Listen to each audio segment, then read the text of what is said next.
Hello, everyone, and welcome to the Midweek Program at the Raulston Arboretum. My name is Blake, and I'm the Education Assistant here at the Arboretum. And today we are in the White Garden because, well, the White Garden was freshly sodded. There is beautiful grass in here, even though a couple months ago it was trampled into the dirt. How did we get beautiful grass in here? Well, we have a whole team of interns who came in here and did a beautiful job of putting sod in this garden. In fact, they've been doing a beautiful job making this garden beautiful all summer long. And so on the Midweek Program today, we want to share our summer horticulture interns with you. Each of them has prepared a little presentation for you, highlighting something that they are passionate about in the world of horticulture. And we are grateful that you are joining us. We are grateful that we have all our interns here to share that information with you. And it should be an absolutely delightful program. Those of you watching this on YouTube, please like this video and subscribe to our channel, and feel free to leave a comment down below. And with the announcements out of the way, I will pass things over to Lex Diaz to tell us a little bit about landscape design. Hi, everyone. My name is Lex Diaz. I'm a rising junior at NC State, and I'm currently studying landscape design with obviously horticulture, but with a concentration in landscape design and urban environments. So today I want to talk to you guys about how to design a space in your garden. Now, Evan said it best in his video, I believe it was a couple of months back, how to plant a garden. If you guys haven't watched that video, you should totally watch it. They get into all the nitty gritty about like plant selection and different things like that in plan view. And that's a great resource. So today I want to talk to you a little bit more hands-on, a little bit more for the homeowner. Any sort of space that you might have, I want to show you how to design it today. So I'm going to share my screen here. Awesome. So before I even start drawing anything, you guys are probably asking, hey, Lex, how do you even start this? So I know Evan talked a little bit about this in his previous video, but there's a few questions you want to ask yourself before you even begin to think about what you might want in the garden. So some discovery things in your garden, just seeing what the space does. So observing where the sun is hitting. So I'll actually show you a little analysis I did. So this is a site that I pulled just from Google Maps. It's someone's house in Cary. And I'm focusing on this little mailbox container, as you can see here. So some discovery things to observe what the space is doing. So we can see that this area might have some full sun going. So you want to examine that. You want to examine what the soil content might be. Is it clayey? Is it loamy? Is it sandy? What does the soil already look like? And maybe what has it been before? We want to examine the water flow. So is it puddling in one area, or is it kind of just running off? That's an important thing to consider. We also want to consider critter access. So if you have a fenced in area, it might not be such a problem for you. But for some, it might be. That's definitely something to consider before you even begin selecting plants.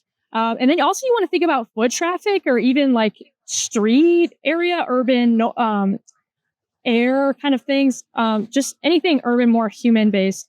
You want to consider whether that's going to affect your space or not. Another question you want to ask yourself is, what problem are you solving? Now, this can be a specific thing, like I want to solve this runoff situation, this puddling situation in this area. It just looks really bad, or it's getting all over the place. You can also ask yourself, well, do I want a better view? Does this view kind of look ugly? Do you want to look like the richest guy in the neighborhood? That could be a problem. And then another thing you want to ask yourself is, what do you like?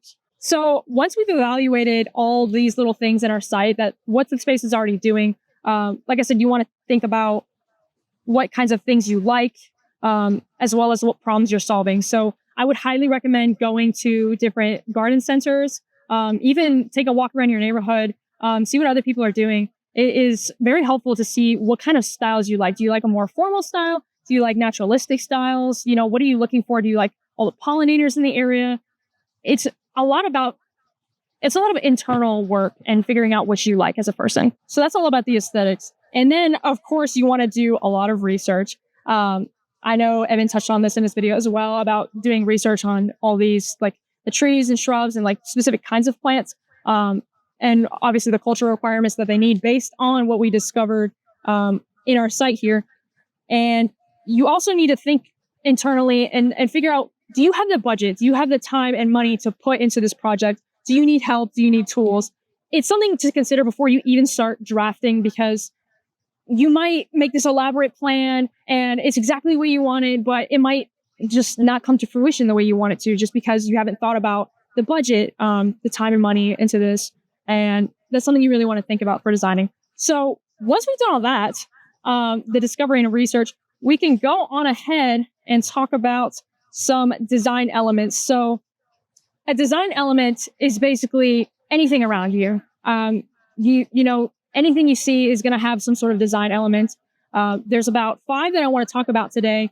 One of those is going to be line. So line basically just means it's hard edges. So I'm pulling up here. I'm going to show you some examples in this setting. So they're typically going to be man-made structures, you'll see. So as you can see in this area, this little bed space is going to be a line, and also this mailbox would be an example of a line. So they're typically going to be man-made structures. They guide the eye and provide visual rest. It's important to have line because you want to demonstrate intention. You want to make sure that it's not only natural, but it's something that you design. So line is very important to guide the eye, just kind of like a painting. You kind of have to think about these spaces like an artistic painting, It's going to have a few more design elements. So the next one we'll get into is space. And space is basically just how the plants and things in the container or bed might interact with each other. So the space in between. So if I were going to make a plant here and a plant here and a plant here, how does that space in between them interact with each other? Maybe it's too close. Maybe it's not too supernatural looking. So maybe you have them like side by side, and that can give more of a formal appearance. But for natural settings, usually you want to triangulate the space here. So that's an important design element that is everywhere around you. The next one we're going to talk about is shape. So I'm going to talk about shape language a little bit, which is a big fancy word that they use sometimes in actually character design. But it can apply here as well, because when you see, I'm sure you guys have seen some round hedges before. They're very formal, very, very French looking. They have a lot of those formal designs to them. It exudes emotions of order and sincerity, and it means business, the rectangle. So the rectangle hedges has a certain emotion attached to it for most people. Obviously, art is subjective, but it definitely is more formal than the other shapes I will describe. So the other shape that you see often is just like a circle. Typically an organic circle is going to be more of a friendly and approachable shape. So you're going to see this a lot in front of residences, gardens, public gardens, like near the entrances. It's a very familiar shape to us. It's very soft. It's very calming. So that's another shape that has emotion tied to it. And then the last one I'm going to talk about is the triangle. Like you see like conifers and stuff like that. They have triangle, pyramidal shape. And these things usually mean business. So in shape language, we say that the triangle is very confident. It's very triumphant. It's a little edgy. So it's important to consider the shapes that you have in your garden and how they might combine together to form a certain emotion that you want in the space.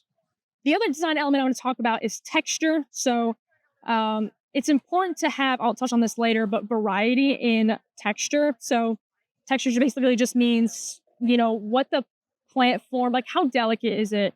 Is it like a hosta with like these really huge round leaves?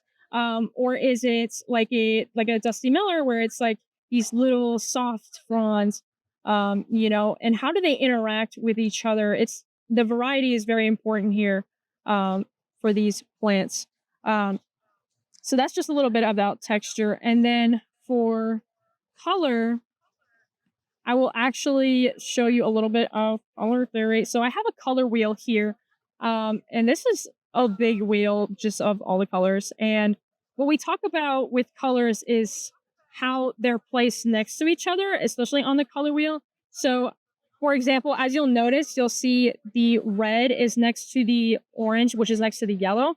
And those together as like flowers would be analogous colors because they're right next to each other. And that provides a really nice warm tone for the garden. So you might want to consider what kinds of colors next to each other and what kind of emotion does that evoke? You know, just what emotions are tied to the colors for you.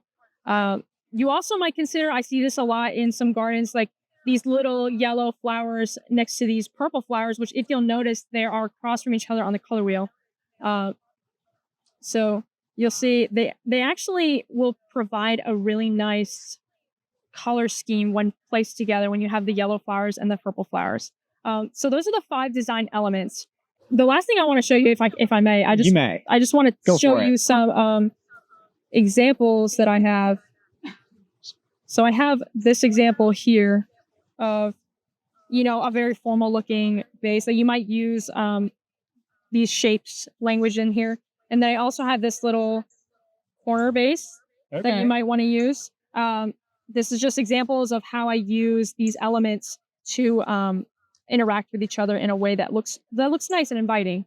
So thank you guys. And this little tool is a useful little thing because when you're going through showing like the way you can arrange things in space, like as soon as you had the 3 bushes together in the triangle, it was like all of a sudden, hey, that looks like a planting. And it's like you can go through and do these ephemeral things and then clear it out, try something else with this. So this is a pretty neat little tool for designing spaces. Yeah, absolutely. Yeah, this is a neat little program I like to use. Obviously, pencil and paper works just as fine as well.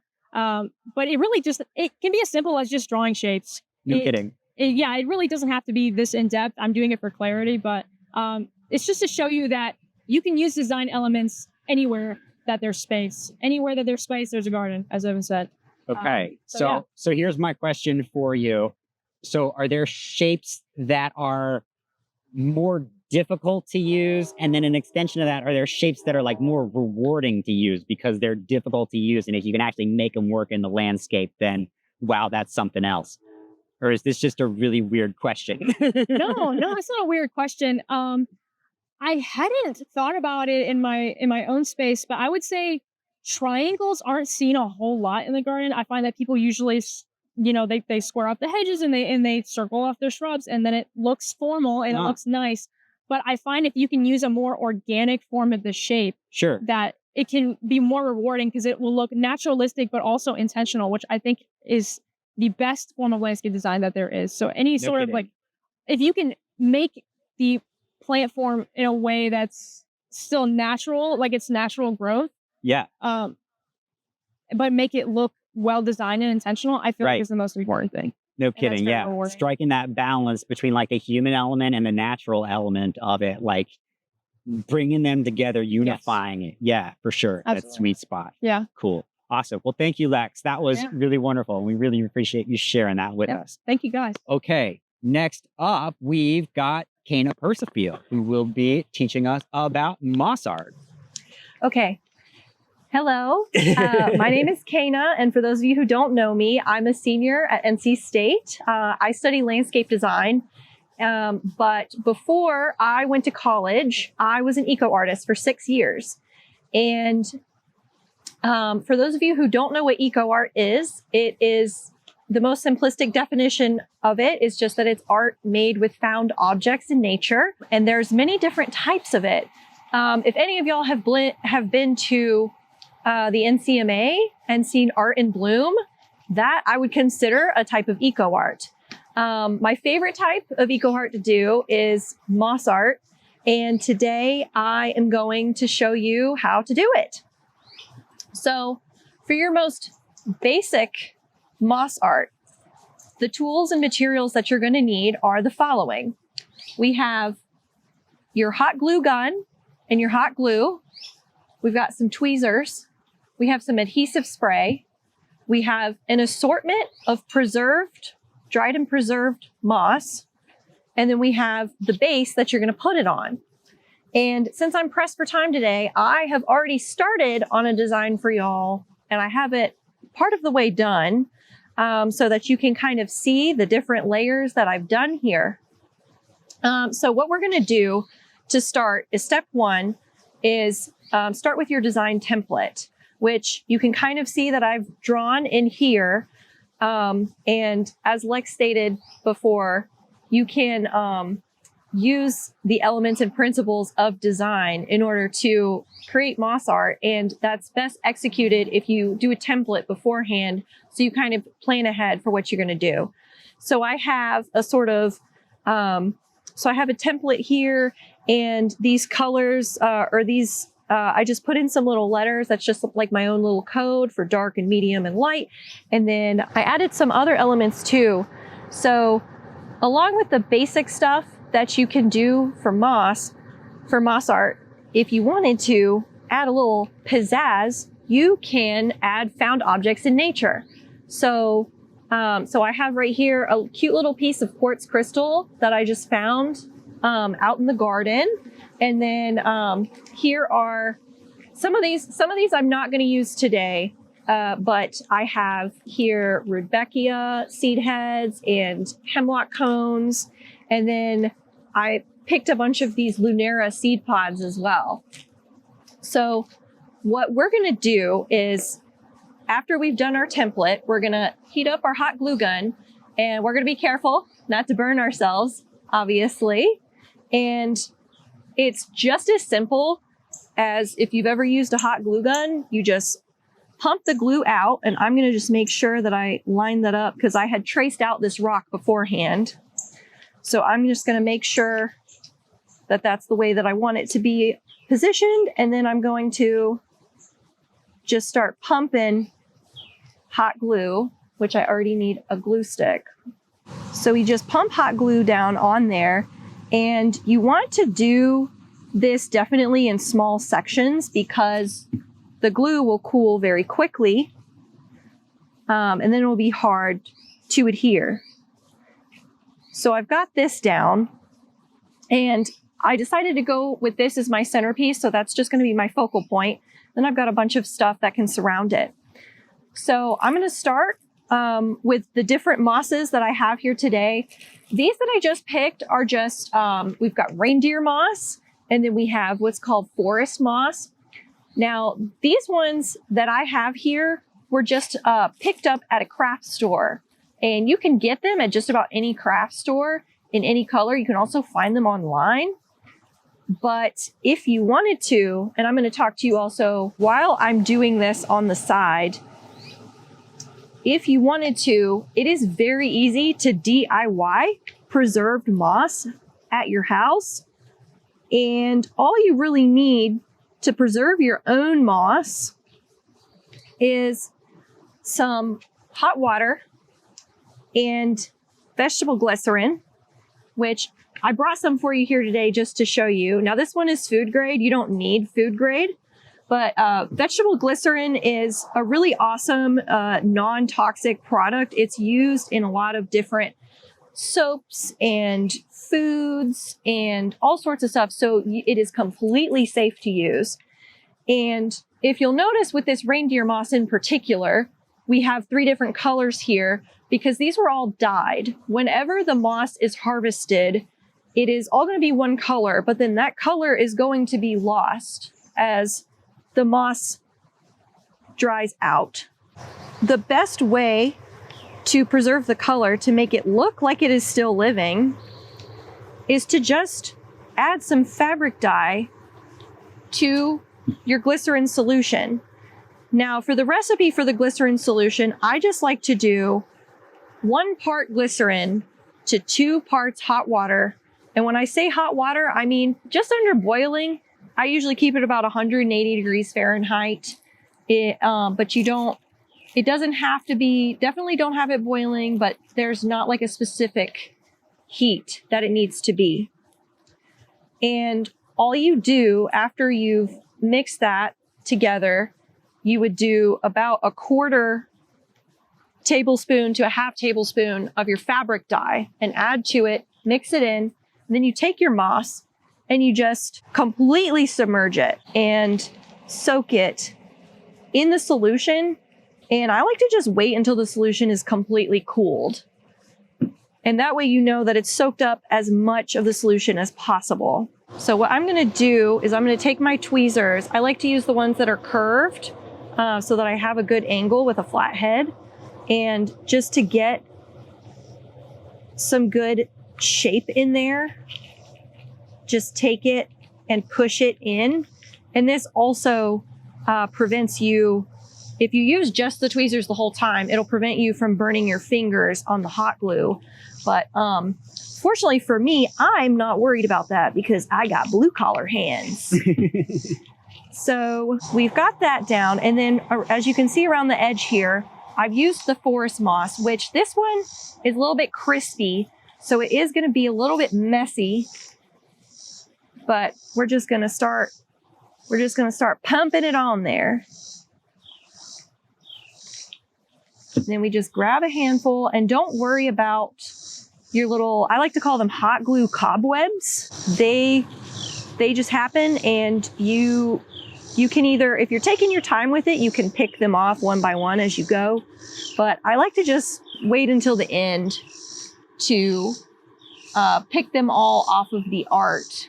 Or you can keep them if you think it looks cool. If you're going for like a spooky look with nice, cute little cobwebs or something in there. So another thing that you can do, like I said, was you can add the found objects in nature, but it doesn't just have to be, the things that already come dried, like seed pods and cones.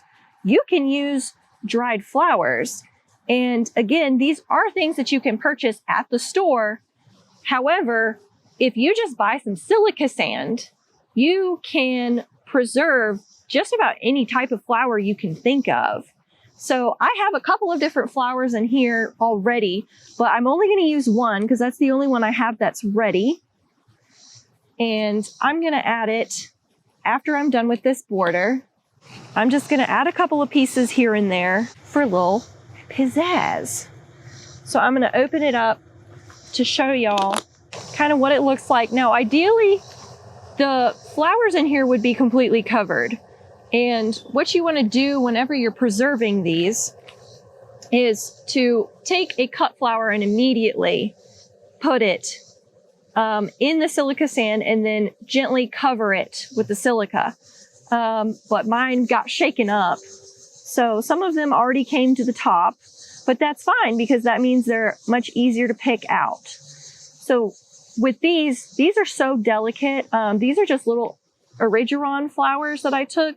I think this is considered a weed to most people, but I saw these pop up in the parking lot and I was like, oh my gosh, these are so pretty. So I'm picking them up with these tweezers because they're so teeny tiny and delicate. And then I'm just shaking off the excess silica sand. And then I'm going to take and find a cute little spot. Where do I want it? I want it right up in here. So I just take that and then boom. And you might need a little assistance because sometimes it gets stuck. Uh-oh. Sometimes it gets a little sticky. You have to have very delicate fingers, and sometimes I do not, ironically, even though I've been doing this for years. That's kind of the idea with it. And then I'll show you, I already did one piece here of hemlock and some little hemlock seed pods and lunera seed pods. And these ones are much easier because they're so sturdy. So with that, I just, take it on the end there. You can do it directly on the moss, but this, if you put it on here, it gives you an extra second to figure out where you're going to put it. And then you just kind of shove it down in there. And with the lunera, they are also quite delicate, but I chose these. I absolutely fell in love with them because whenever they dry, they have this beautiful sheen to them. They're almost iridescent. They look like little pearls. They are so cute. And also with these, because they're so delicate, they are a little bit more difficult. And so I like to put a little glue just on one end. And then like with this one over here, I've kind of glued it and then used the hemlock seed to kind of hide the glue. Little tips and tricks. And then also, because I've done it this way, they kind of look like little butterflies. Mm-hmm. I could keep going and do this forever, but I'm pressed for time. So I think the only other thing I want to talk about is all of the different found objects that you can use and the different bases. So for the bases, I have this wooden base. I got this for like $1 at a department store. You can use that. You can use a picture frame. You can use a shadow box. You can make your own. You can 3D print something and just glue moss to it, whatever your little heart desires. And then as far as the found objects goes, like I said, you could do seed pods, pine cones, dried flowers. But I've done some with like dead bugs and bones, if you're brave enough. Those are some of my favorite to do personally. But I actually wanted to ask you, because I know about your bee drawer, and I wanted to ask you how, if you could incorporate dried insects into something like this.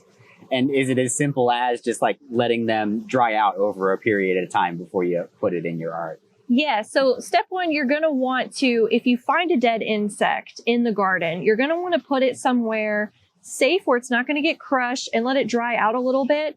But because the insects are so delicate, I recommend doing it specifically in a shadow box. So it would have like the glass covering on it to protect everything. And you would just take that off, do your little moss art in it, and glue down your little bugs delicately. You could even pin them in there if you didn't want to put glue on them.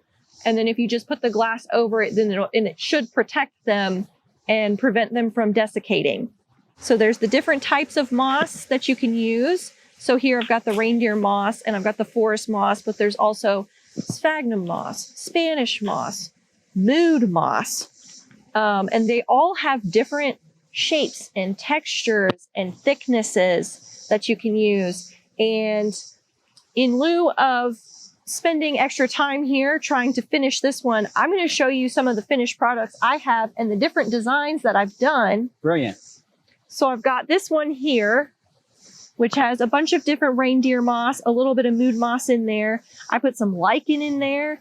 There's also dried lemon. And I think I put a little bit of the that copper art foil in there too. And this was just on a little base that I found at the dollar store that I painted. And then here's another one that I did in just a picture frame. And I used some lavender flowers to do like a little trail and some dried chrysanthemum and some little pieces of birch. And then for the last one I did here was reindeer moss and mood moss and some little cones and these little pieces of pussy willow. I thought this was very cute. This one is much thicker. This is in more of like a shadow box style. It was much easier to do because mood moss in particular is very thick. And before I forget too, one of the last things that's very helpful to do whenever you are done with your design, since the moss is very crunchy, you're going to have a lot of fallout happening here. So before you go hang it up on your wall, one of the things that you could do is put some adhesive spray on it. And I'm going to try to aim this and angle it away from Blake and his very expensive computer. And you just take it and just spray it very gently and very far away and do like a coat or two on it. It is going to dry. This one says it dries in about 10 minutes. You don't have to use this brand. I just like to use this brand because it's got tough glue. Anyway, brilliant. And there you have it. There's your moss. There it is. Well, awesome. Thank you for sharing that, Kaina. That's so pretty. The one in the little pie tin, that looked like a little Christmas wreath to me. It's just that's a sweet little thing, and you can have it all year round. Thank you. No kidding. Awesome. Well, thank you for sharing that, Kaina. That was wonderful. Next up, we have Andrea Garcia-Guerrero, who's going to teach us how to make pico de gallo. Yeah, hi everyone. My name is Andrea Garcia-Guerrero. I'm an upcoming senior studying horticultural science at NC State. I'm very excited to show you one of my favorite cultural dishes. I've cooked this a lot since I was a young age when my mom would let me trust me with a knife. This was one of the first dishes I ever cooked with her.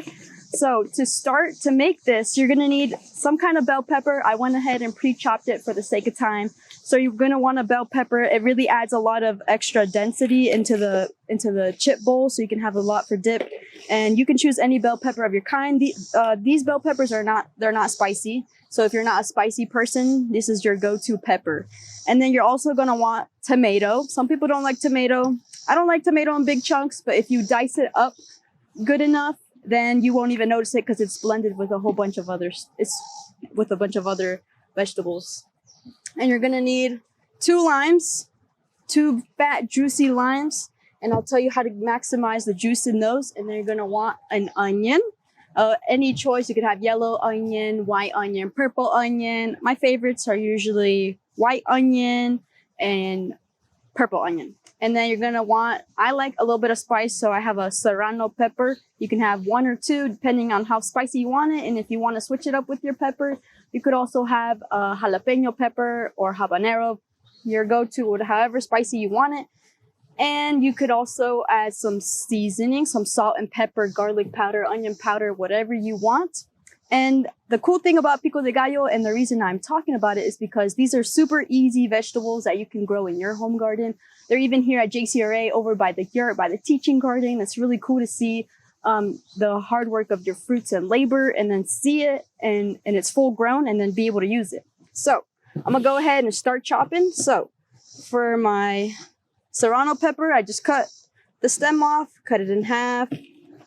Go ahead and start cutting smaller pieces, cut it down the middle.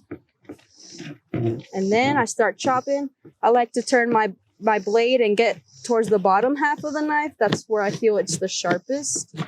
And cut it into tiny bits so that way you don't feel the spice too much.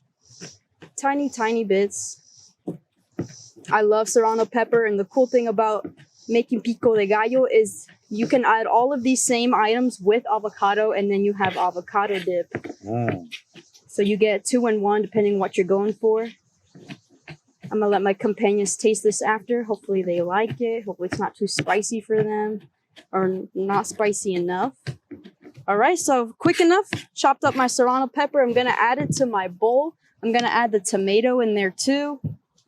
There was some lizard crawling around on my table. Even he wanted some. So I recommend you all to make this in your homes or wherever you are. And then I'm gonna need my onion. I should have pre-chopped this because I might start crying, but it's okay. It's for a good cause. So I cut up a little bit chunk of the onion. And then once I cut it up, I'm gonna peel away that outer layer because I don't want this really flaky stuff. So I'm gonna peel that away. Start chopping. I like to cut in smaller chunks. I really love onion. Onion really adds a lot of flavor to your dishes. It doesn't taste that great by itself, but blended with a bunch of other stuff, it tastes really, really nice. I can say it already smells good. Yeah, all the mixed vegetables. Yeah, for sure. It really fills up a room. No kidding. Trying to chop fast without cutting any fingers, too. So I want to show y'all the complete process and allow for a bit of a taste test and see what the people around here think.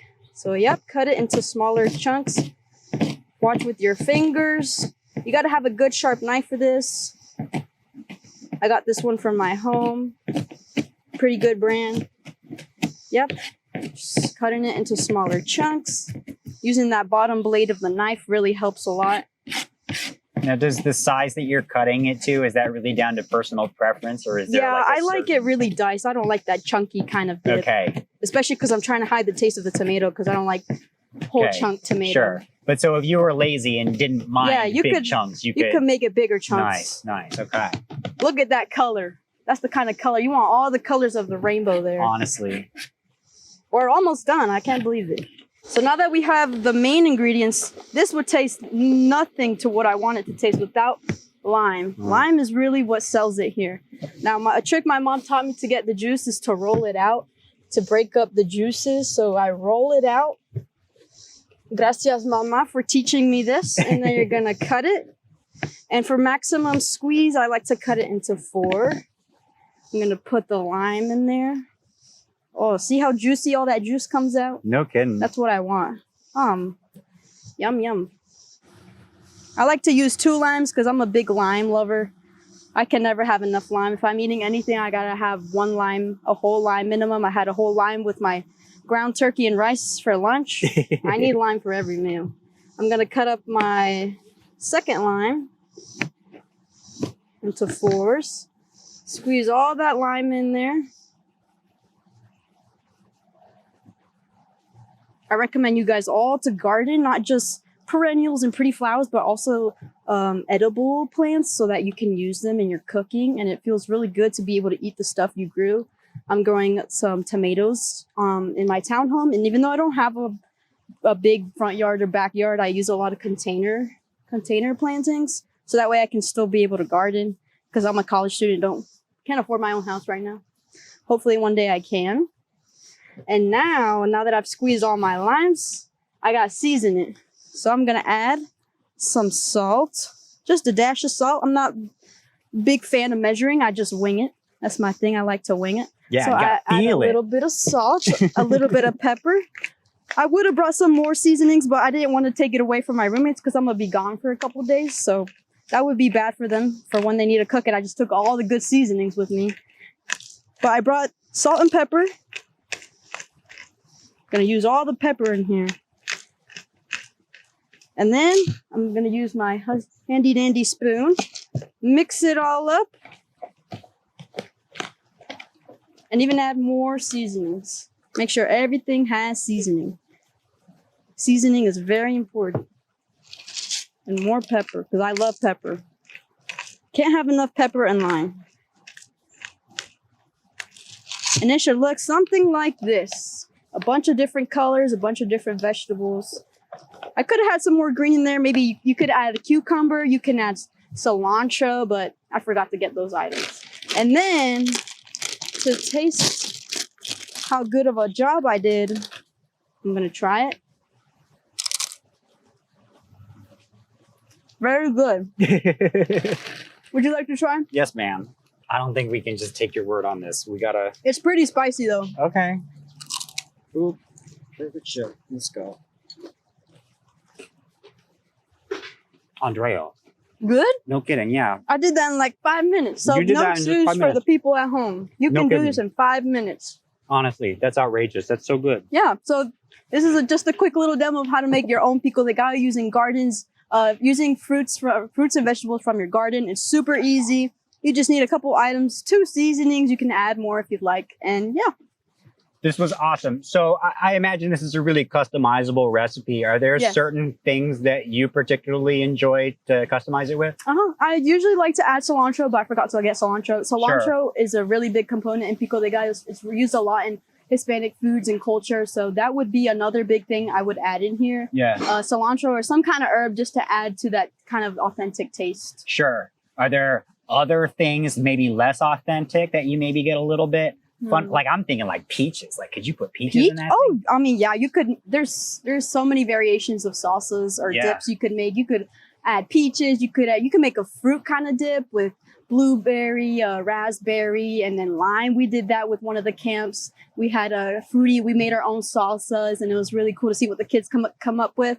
Yeah. Just chopping up different vegetables, and it was actually pretty tasty and edible. No kidding. And that was outrageously delicious. And that's pretty enough as it is. But I can't stop thinking about how much prettier it would be if we had purple onions in there instead of the white. Like that would be the colors. I just love you. The more the colors, the better it is. Yeah. No kidding. Okay. Well, that was fantastic, Andrea. Thank you so much for making that pico de gallo. And thank you for sharing that with me. I'm going to share it with the rest of them. Yeah, definitely. They need to get more of that. Next up, we've got Sophia Mozgala, who's going to be teaching us about beekeeping. Sophia? Yeah, so I'd say I'm not showy, but I brought the whole bee suit. So, but my name is Sophia Mozgala. I'm a recent graduate from NC State, graduated with a horticultural science major and an entomology minor, hence the bee suit. I've been doing beekeeping since middle school, so it's nothing new for me. But why am I talking about beekeeping? when I know a lot of you watching this probably aren't beekeepers, but I know for sure that there's a beekeeper in community or a beekeeper within at least 4 miles, which we'll get to that later. And so this is not only for the beekeepers out there, but also for the people that want to support bees or even native pollinators, because honeybees are not native to the Americas, but they are an essential pollinator for a lot of the agricultural stuff that we have around here. And also, I love honey. But the main thing that beekeepers use bees for is for honey, just if it's like a hobby beekeeping, but beekeeping is also used for a lot of pollinating for plants, agriculturally and personally. So we're going to start with the basics. We have the queen bee.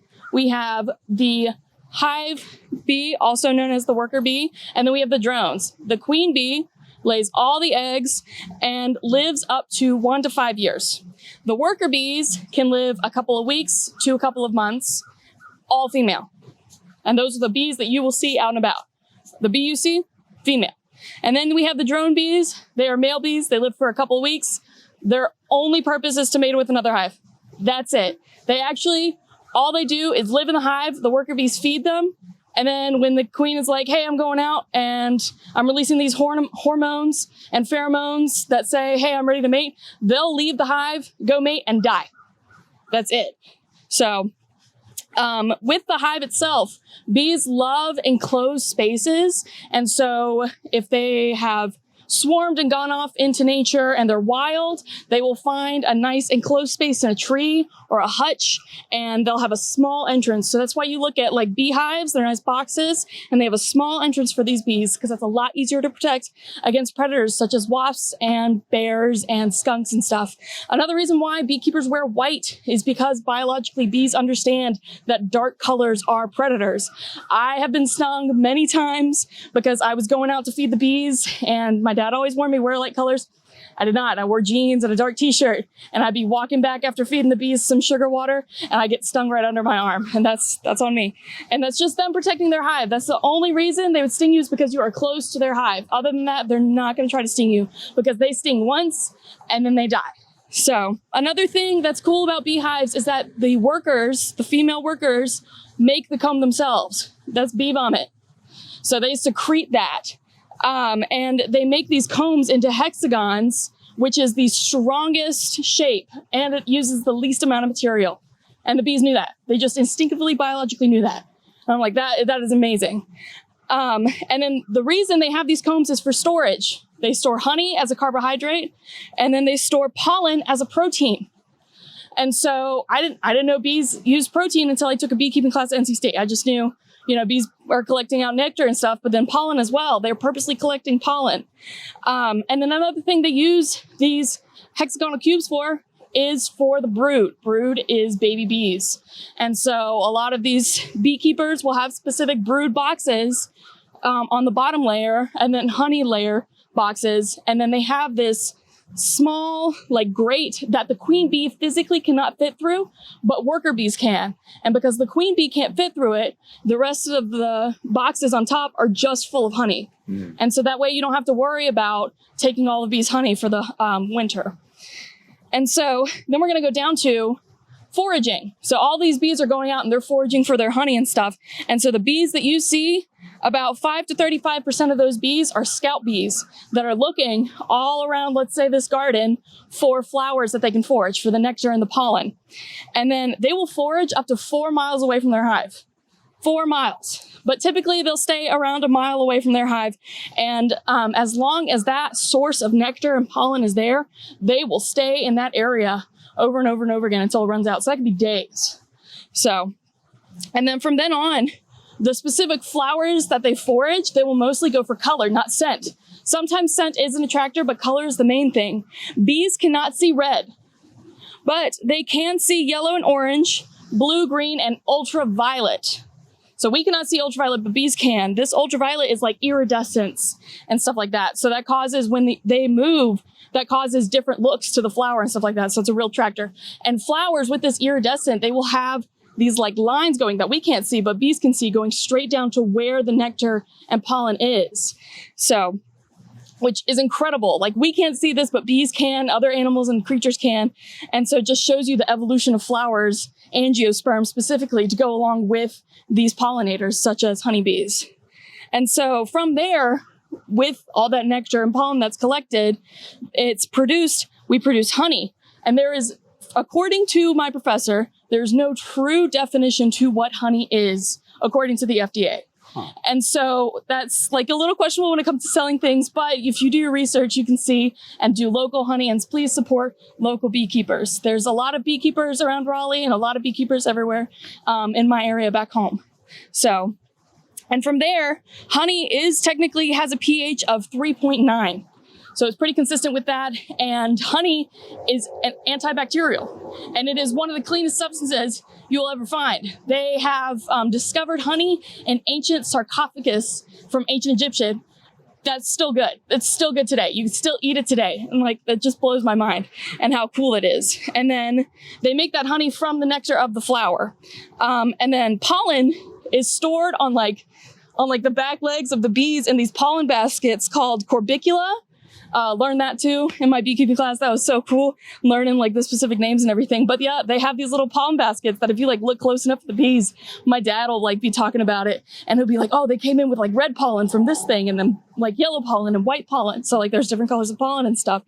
And then they also use propolis, which is like the glue that they use to glue the hive together. And they get that from trees, such as like saps and stuff. So that's really cool too. So if you have like sap trees, that's very helpful to bees.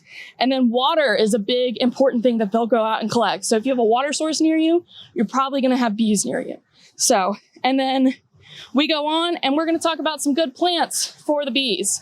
So once I said bees cannot see red, but they can see blues and greens and ultraviolets and oranges and yellows. So do some research on like specific plants, but I always suggest plant native, because not only are you supporting honeybees, but you're supporting your native pollinators too, which they both work together to help pollinate those flowers and your beautiful garden. And so, and as a person that does not have bees, I highly suggest not using pesticides, because that can in itself harm the bees. And so just try your hardest to use integrated pest management and all of that, which there are plenty of videos out there from NC State that talk about integrative pest management skills. And so I have a short list of plants that you can use that are super popular, such as lavender and sunflowers and zinnias and black-eyed Susans, which black-eyed Susans are native, so that's a great one. And bee balm is also a native flower, and you can use those. And also, if you do some research, you want flowers that have heavy nectar flow and heavy pollen flow. Those are really good flowers to use for attracting bees in general, both honey and native. So, and plant diversity. You want these plants blooming year round to provide a food source year round for these bees. If it is warm enough in the winter, the bees will come out and they will forage for nectar and pollen. So if you can get some stuff that blooms in the winter, if you can get some stuff that blooms in the fall, spring, summer, that is great, because in the springtime, those populations of bees are rising rapidly, and the queen is birthing bunches and bunches of bees.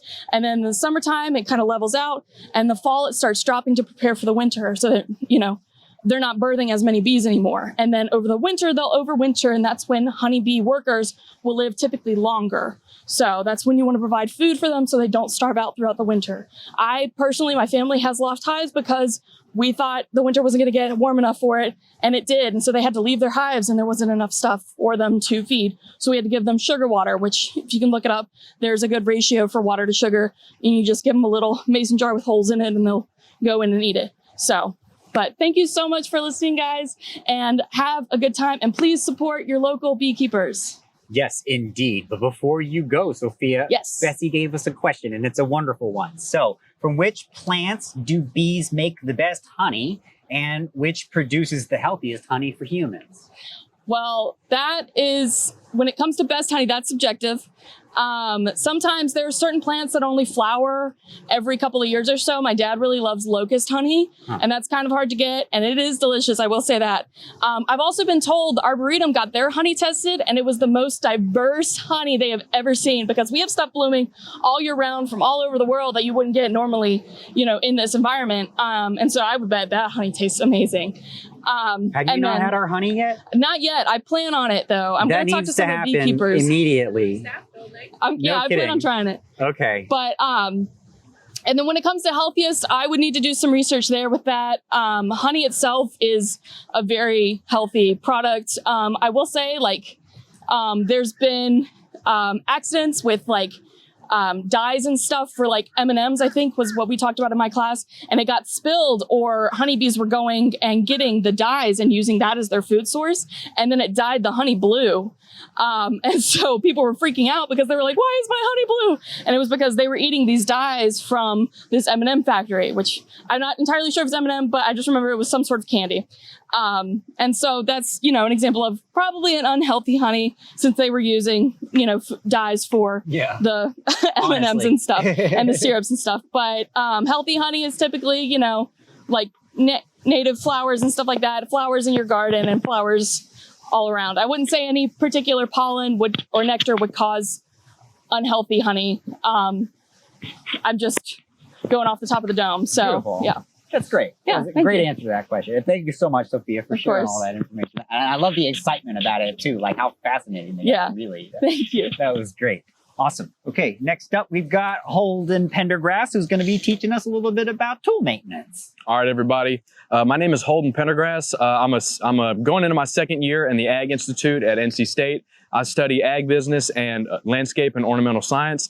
And today I want to talk to you guys about string trimmers, but specifically 2-stroke and 4-stroke motors, because these are the motors that are most commonly in your household yard equipment. If you have brush clearers, hedge trimmers, weed eaters, these all have 2-stroke and 4-stroke motors for the most part. Now, 2-stroke and 4-stroke motors are pretty similar. For the most part, 2-stroke motors require a premix of gasoline and 2-stroke oil, while 4-strokes have a separate reservoir and it has oil injection instead of that premix. To every rule, there's an exception. This is called it's a hybrid. So it doesn't have oil injection, it has premix. So we use 2-stroke, 2-cycle oil, and 2-stroke are more common for the consumer because 2-stroke motors are a lot punchier and they complete their power cycle in 2 strokes, which is where the name comes from. And the power cycle is intake, compression, power, and exhaust. Now, the 2-stroke motors do the first 2 in the first motion and the second 2 in the second motion, while the 4-stroke motors have 1 action for each stroke. Other than that, if they do not have a reservoir, they're pretty similar. So this is going to serve as a relatively universal guide, whether it's a steel or a Husqvarna, whether it's a weed eater or a hedge trimmer. First thing you guys should know is with the mixes, which most 2-strokes at home have, it is 50-to-1 or 40-to-1. Usually it's 50-to-1. And in the 50-to-1 ratio, 1 gallon of gasoline needs 2.6 fluid ounces of 2-stroke oil. And now these bottles that I have here, you might not be able to see, but it actually says 2.6 fluid ounces, 3.2 fluid ounces, etc. So it depends on what you do. And for these, you just take the cap off and squeeze it, and it'll fill the little reservoir on top. So once you get your gas in there, I want to show you guys how to start one of these, because there's a lot of confusion with the choke, especially. So first off, you need to make sure that your weed eater is on. If your kill switch is off, then it's not going to start no matter what, because there's no power going to anything. So there will be no spark, no nothing, no combustion. So the first thing you're going to do, besides make sure it's on, you're going to find your primer bulb, which is this little bulb right here. It is connected to your fuel lines, which go down to your carburetor. You're going to press this bulb 5 to 8 times. Press it until the bulb fills up. So 2, 3, 4, 5, 6, 7, 8. So now that the bulb is fill, for the most part, the next thing you're going to look at is your choke. Now, I really hope you can see this. This eye on your choke it's in the run position. So the valve inside is open and it allows a full air and fuel ratio. This one right here with this curved line is for warm starts. So it opens the valve only slightly, but it still keeps it closed to allow a rich fuel mixture so the engine can start smoothly.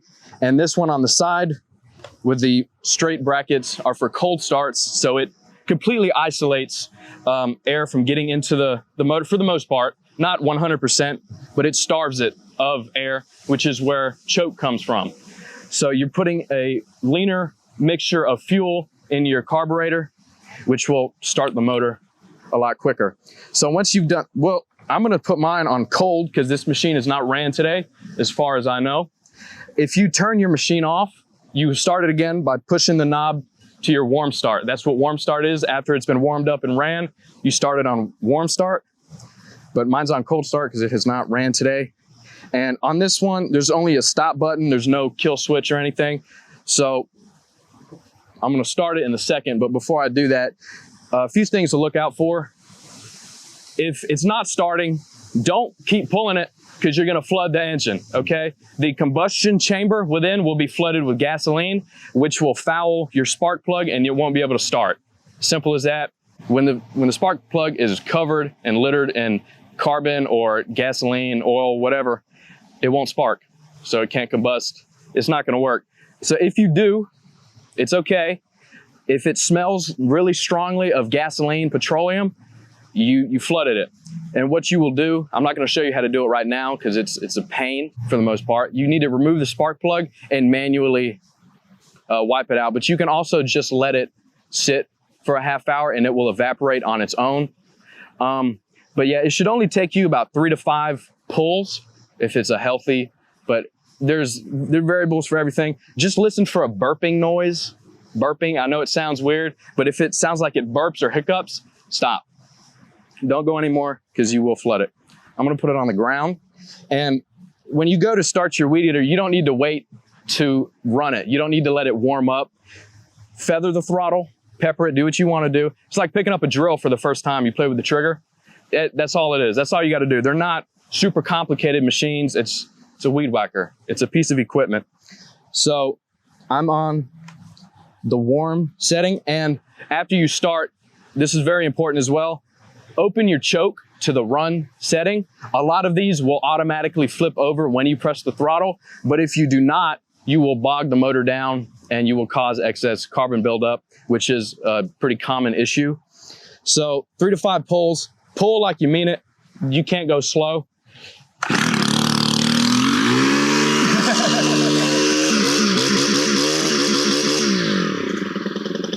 And that's it, ready to go. And when you go to start it again, warm start.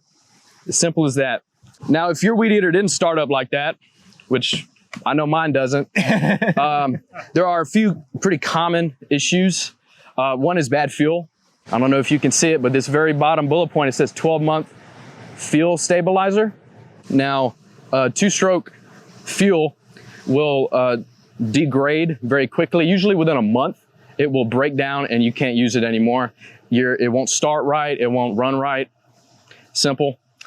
So check your fuel. If your fuel smells like sour or like varnish, and if it's black or if it's off color to the additive that you put in, it's probably bad. If it has, when water and oil collide, you see it in the sun and it's got that rainbow, it could pretty well be bad. Just remember what it looks like and what it smells like when you put it in. And if it's bad fuel, like I said, it won't run right. And stemming from the bad fuel, which it can cause carbon buildup. Clean your air filters. Even though this does not have an oil reservoir, you don't have to do any oil changes. You still need to do preventative maintenance like oil filters, and check on your spark plug because that's also pretty important because it can't start without a spark plug. But if your oil filter, not your oil filter, I'm sorry, your air filter is gummed up and dirty, then it won't intake air and you're essentially running it on full choke. It won't intake the air that it needs and it will run very rich, a lot of carbon, and it will gum up everything else. And the carbon can gum up in the exhaust port, it can gum up in the cylinder itself, and it can gum up the spark plug. If you're still having issues after all these things, this is just, if you're having issues, this is a good place to where to start. But if you're still having issues, you might have to take a look at your carburetor, which is, you save the hardest thing for last. The carburetor is how the fuel is injected into the engine or the combustion chamber itself. You might have to clean it. It might be stopped up with bad fuel, but that's like, cross your fingers that doesn't happen, because you have to drain your fuel and then you have to flush it out and clean the carburetor completely. At that point, I would get a new one. I don't like messing with carburetors. That's just me though. That's that. And then for weed eater specifically, because this is supposed to be a string trimmer 101, I'm not going to take this apart, because if it does, it'll explode and hit me in the eye. But everybody has trouble loading string into their string trimmer, and I understand why. I hate doing it too. But there are always two clips. There's one right there, and there will be one parallel on the other side. You can, I'm just going to like pop this off. You can see it. It's wound around the inside. If you can't see, it's okay.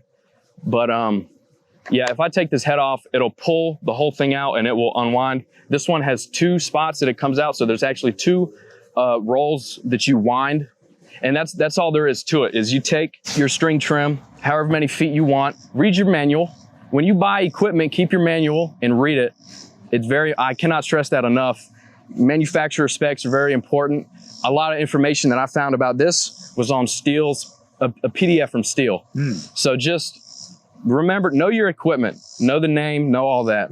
And through your manufacturer specs, figure out how much line you need. I've seen some commercial weed whackers take 10 feet in a spool, and this itself is 250 feet, so that's plenty. But you cut what you need and you wind it. Don't do it too tight, but don't do it loose either. There's a sweet spot. You'll figure it out pretty quick, usually, because it won't do what it's supposed to do. But another feature about these is this stopper right here. I'll put it sideways so you can see. When it's compressed, it'll stay in and then it pops out. This is called a bump feed system. And you'll see a lot of guys in commercial landscaping that, they're weed eating and then they pop it down on the ground. What that does is it will open, it will unlock there's a locking mechanism inside, and when it's pushed down, it unlocks it and it allows it to spin, and the centrifugal force actually pulls out more string. Usually it'll be an inch or two. It depends on your weed whacker. And also if it comes past your guard, it will immediately cut it off. So don't do it too much. Don't overuse it or you'll waste your string and you'll have it all in your yard. It's just a cool feature. It's very unique. You don't need to undo it, because mine at home, you got to undo this and take it out and then loosen it, pop it back into place into the key, and then pull on it and make sure. But they're so awesome. But I have seen that if you have one of these and it breaks, you just get a new one, because it springs. I don't recommend messing with them. It'll hit you in the face. It'll hurt. But this was a Weed Whacker 101. I hope you guys learned something. Sure. And I hope that this will make it less scary for your 2-stroke or 4-stroke motor at home, because they're not scary. They're extremely simple. No kidding. The carburetor is the most complex thing, but hopefully you won't have to touch it. If you have bad luck, you probably will. But it's very important to know about these machines and to keep them up to date. Keep them, do your preventative maintenance, because that's very important. Electric tools won't last forever. These will last a lot longer. You can rebuild one of these at any time. Not at any time, but to an extent. These last a lot longer. It's easier to fill it up with gas than plug it in. So in some applications, of course, if you live in a small home, electric tools are the way to go. Little Ryobi push mowers, little weed trimmers are great. But if you live on a larger property, gas is definitely the way to go in the long run. But I'm sure some people would argue with me about that. But yeah. There's a time and place for everything. Here's a question for you. Are there any resources you would recommend to learn more about small engines and that kind of thing? Or is this just something that you have to do to learn about? Well, One thing I would say, go in your garage and sit down with it and just look at it. Take time, because you know a lot of people would look at this and walk away and say it's too complicated, all this stuff. You got buttons and triggers and pulleys and whatnot. Sit down and look. When you really look at this, there's one, I'll show you guys. It might be hard to see on the camera, but this is a Torx. This requires a Torx bit. It looks like a star. Yeah. There's one. There's one on the back 2, here that I can see. 3, and 4. You take those 4 off, this whole thing comes off, and you see everything. No kidding. And then you see what size, nut, a socket you would need. But that's down the line. They're not as complicated as you think they are. That's just good advice. I really want to stress that. But you can go to YouTube. Sure. And like I've seen guys on YouTube that I really like. They just run small equipment stuff. They'll take in lawnmowers, weed eaters. They'll get really old chainsaws from like the 1950s. No kidding. And they'll rebuild them. Sure. And those are strokers. So it's pretty cool. Just go to YouTube. Yeah. Go outside, take that first step, and just look at it. Sit down and look at it, and then start doing your YouTube university search. Put the time and the effort into it. Because like if you let yourself be overwhelmed by this, you step away from it, then you're never going to learn. But if you take the time and sit down with it and try to understand it, you will. Yep, exactly. It's not as scary once you step up to the plate. Beautiful. Well, thank you for sharing all of that with us, Holden. That was absolutely wonderful. And we have one more intern to go. It is our final intern. We've got Locke Riddle here. He is going to give us a quick demo of plant breeding. Yes, all right. My name is Locke Riddle. As Blake said, I'm a rising senior at NC State, and I will be giving a rough overview of some of the common strategies implemented in plant breeding programs for professional plant breeders at the university level, as well as just home plant breeders who want to do it on their own. But it's just a general overview of a few strategies I have used before. I will start off with a rough overview of the plant anatomy with a hibiscus. I'm just going to go ahead and take off all the pretty. Oh. And then remove it. It came off into 2 pieces. So you can see here, this is half of the stamen, where you have the anthers at the top. The anthers are where the pollen collects, and then the filament is where it then connects to the main stalk of the plant. And then at the very center, you have the pistil, which contains the stigma at the top, all the way down the style with that ovary at the bottom, if you can see. It is quite small, but I tried to get the biggest flowers I could get just to have a better demonstration. And then if I can keep from totally obliterating this one, this is what it looks like when it's all together. This is a more complicated structure among plant reproductive organs, just because hibiscus it's unique. All flowers have their own unique reproductive structures, which I think is very interesting.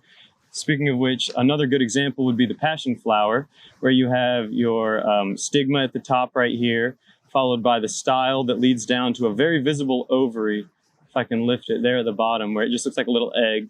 And then you have the filament that then connects to the anther, where the pollen is collected and then spread to the stigma style, goes down the style into the ovary and ovule, which is within, and then more plants are created. 2 common distinctions between plants are monoecious and dioecious plants. Monoecious, wherein the plant produces both male and female flowers on the same plant body, or dioecious, wherein you will have a male plant and a female plant, where one produces solely male flowers, the other solely female flowers. One benefit to monoecious plants is those can be pretty easily self-pollinated. And then if you collect those seeds, you'll have genetically uniform seeds that almost resemble the mother plant completely.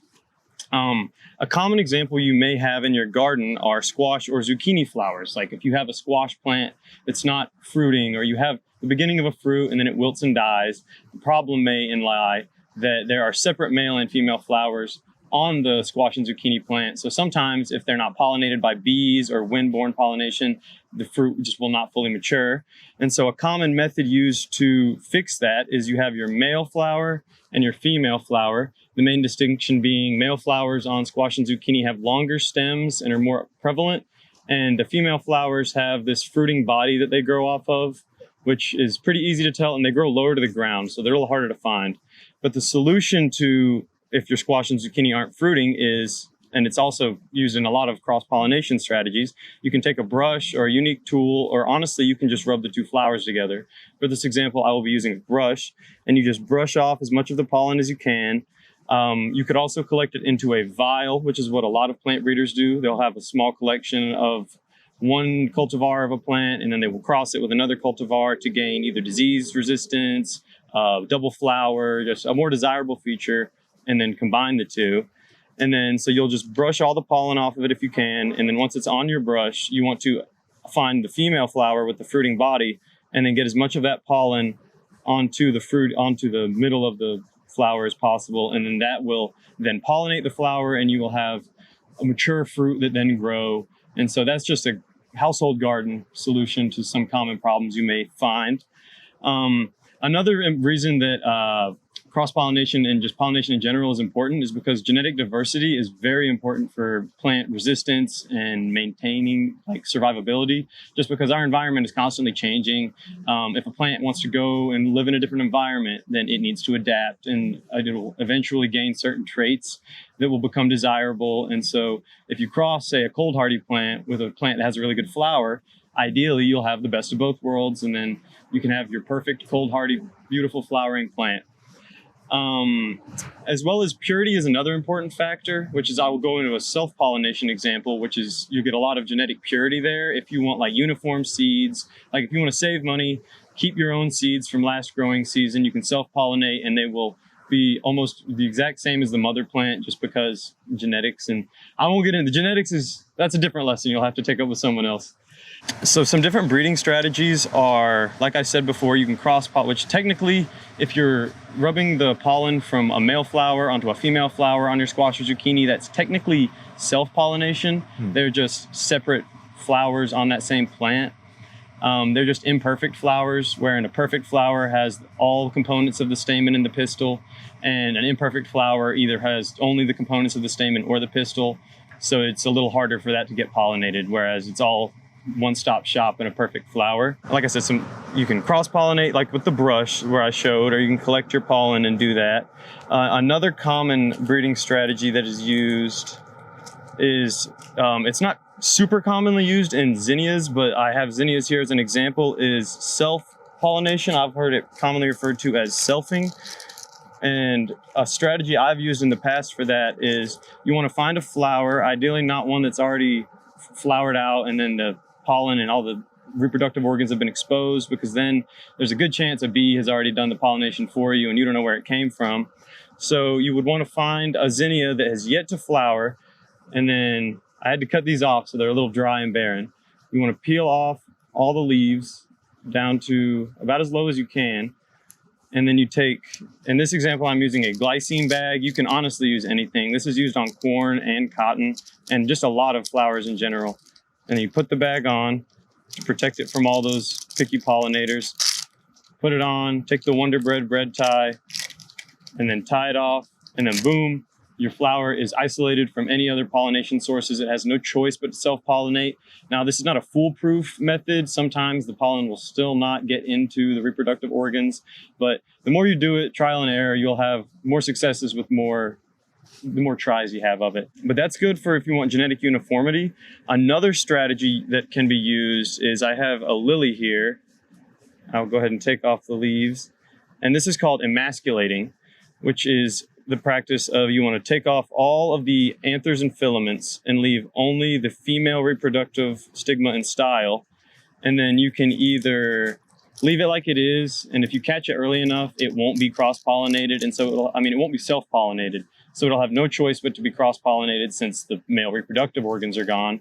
And you either have the option to bag it and then eventually put the pollen you've collected onto it. You can create a cross. Ideally, you wouldn't do a self-pollination strategy after an emasculation, because if you're emasculating it, you might as well just let it self-pollinate. But so you bag it and then take your pollen, collect it, and then you make a breeding cross, and then you can do it with two plants of the same, like similar genetic composition. But ideally, you would want to do ones that have, it's like same genera and same species, but you want to, like different cultivars that have different traits that you want to implement from both and then get the best of both worlds. And then, like I said, those are just two common examples with self-pollination. Bagging is a big example.